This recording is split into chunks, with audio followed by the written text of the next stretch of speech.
Many people like myself have been cursed with the rage that drove Jared Loughner to commit mass murder. That rage is caused, and it will continue to be caused, until government and other powerful institutions change radically. This is one of the many complaints that were filed against me by college students who morbidly feared me. They were afraid to participate in class activities with me, just like students feared Loughner. I was accused of being unstable, out of touch with reality, and a time bomb ready to blow by students and professors who demanded that I not only be removed from classes, but also dragged off of the entire campus by force if necessary. This is the subtly worded segregation order that was used to remove me from 2 classes. In violation of my 14th Amendment rights, I was forced to study alone.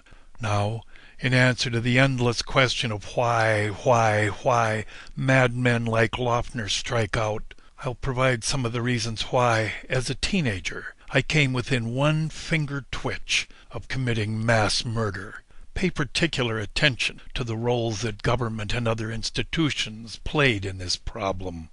This is my father with several generations of his family who labored for decades in the hot sun to make this farm bear fruit. But they had to give up their home and their business because the U.S. government has always nurtured an economic system that enables a few grain traders and corporate farmers to rake in huge profits, while thousands of small farms go out of business and countless American children go hungry. My father inherited 54 acres of Oklahoma oil, but then a powerful special interest group defrauded him in so many ways that he was lucky if he got $15 a month out of his oil inheritance. The oil companies could get away with that sort of thing because they engaged in legalized bribery by papering the offices of politicians with campaign contributions. Deprived of those assets, my father could not afford to pay for the mental health care my mother so desperately needed. I remember being in this room watching my mother try to kill my father. Desperate, Dad asked the government to commit my mother to a state mental hospital, but the government refused twice. Government, you see, prefers to spend tax money on pork barrel projects for campaign contributors rather than on the general welfare of ordinary people. Left at large, my mother had a 10-foot-high fortress wall built around our property to keep out demons and black spirits that she actually thought that she could see. On the back of this picture of me, she scrawled a morbid fear that my father and I were tuning witches on her. To protect herself, she tried to drown me, and failing that, she came at me with an axe. But the family dog backed her off. She then abandoned me, returned to kidnap me, and held me hostage in a hotel room where, at the age of 5, I tried to kill her to save myself. I failed. By the time the government belatedly dragged her off screaming to an asylum, I had already been driven homicidally insane. You see, if the government would have lived up to the intentions of America's founders, my mother would have received the mental health care she needed, and I would not have been driven mad. But I was, and there were little voices in my head which I thought to be my mother's demons, ordering me to kill anyone who angered me. When I was enrolled in this private boarding school at the age of 6, those voices howled at the very sight of what appeared to me to be female black spirits. The school's mother superior ducked when I took a swing at her, but Michael was not so lucky. I was very disappointed when he was rushed off to the hospital after he took a poke at me. I had wanted to kill Michael, but I only succeeded in breaking his arm in 3 places.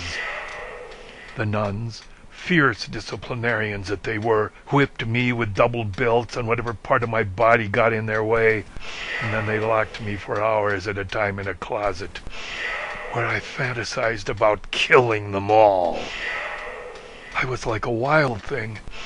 Having never been socialized, I was virtually incapable of interacting with other students, so they treated me like the freak which I had come to be, with the undeniable assistance of the government. Instead of torturing me, a few kind nuns made me pray for control of my savage impulses. Under their influence, my grade soared, and I entered the 6th grade at the age of 9. After graduating, I entered the 9th grade at a government public school at the age of 12.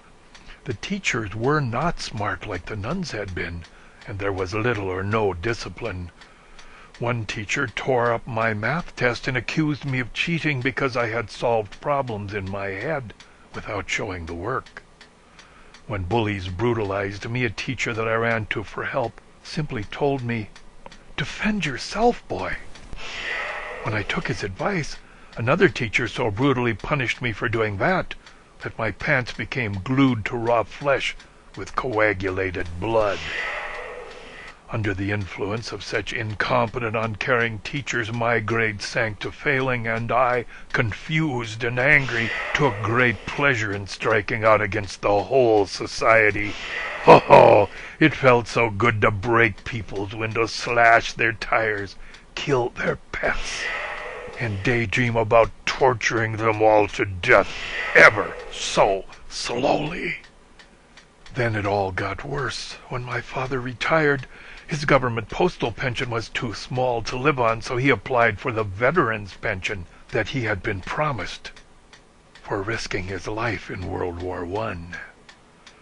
When the government refused to pay him that promised pension, we had to move into this run-down hotel that was operated by absentee slumlords. It was built on a street beside the railroad tracks that separated the turfs of two vicious street gangs, the Dragons and the Stompers. Like the government's teachers who would not discipline school bullies, the government's police would not rein in the street gangs, so life became a living hell.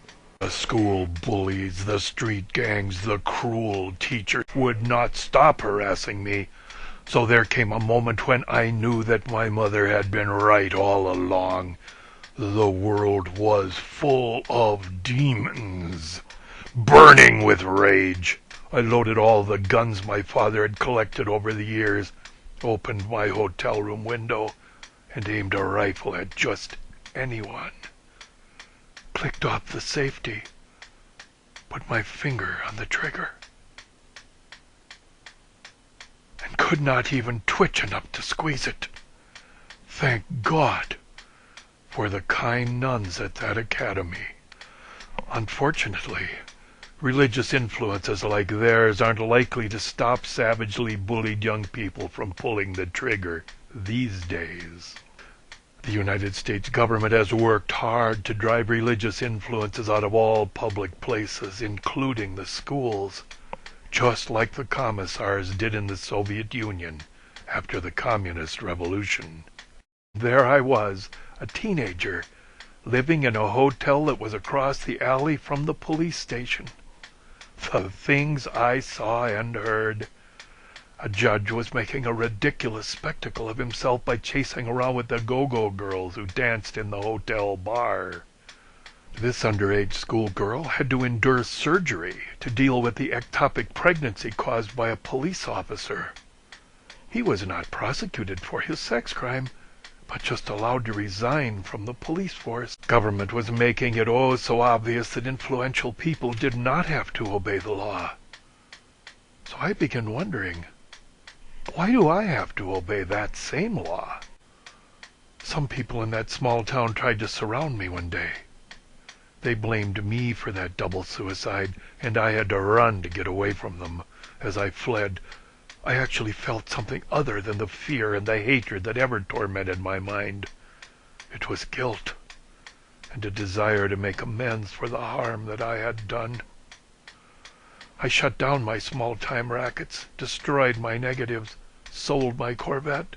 I began to use the dirty money I had stashed away to expose corruption and to help its victims. While doing that, I learned a shocking reality.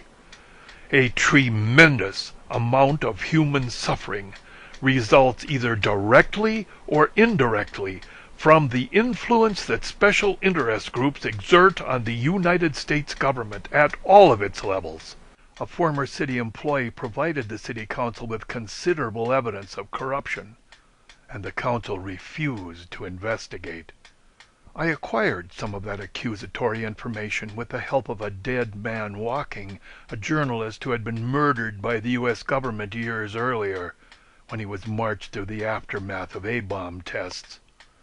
The government had used him and thousands of others as human guinea pigs, and he was in the slow, agonizing process of dying of radiation exposure. The cops had been plotting to arrest local residents who criticized them.